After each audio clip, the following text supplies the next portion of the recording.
Hey, so today we're talking about those sneaky fees that come at the end of a home purchase, closing costs. Whether you're a buyer or a seller, you need to understand closing costs so you can prepare for them. First, let's talk about what exactly closing costs are. Closing costs are the fees needed to finalize the purchase of a home and then happen during the closing of the deal. They can surprise some people, especially if they haven't done their research or been prepared by their agent. So today we're making sure that's not going to happen to you.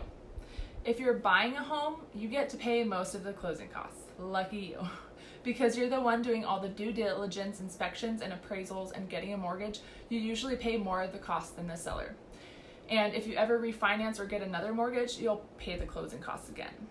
For the buyer, closing costs cover the following things: home appraisal fee, home inspection, application fee for your mortgage, loan origination or underwriting fee, which covers the lender's cut for preparing your loan, private mortgage insurance or PMI if your down payment is under 20%, usually 2 months of property taxes, homeowner's insurance premium, and title fees.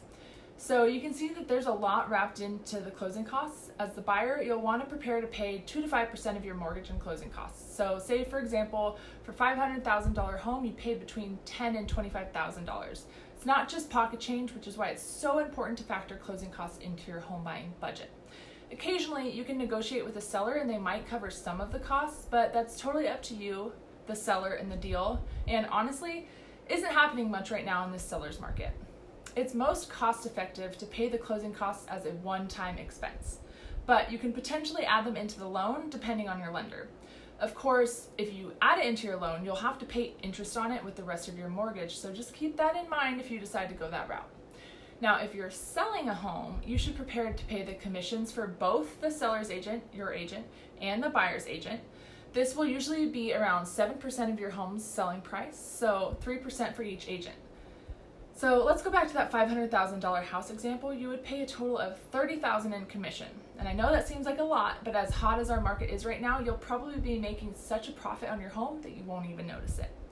So that's the basics of closing costs. They're not the most fun, but they're very necessary to ensure a smooth real estate transaction and super important to budget when you decide to buy or sell a home. If you have any additional questions about closing costs or anything else, send me a DM and I will give you all the details. And whether you're looking to buy or sell in the near future, click the link in my bio for my free guides to help you understand the processes better.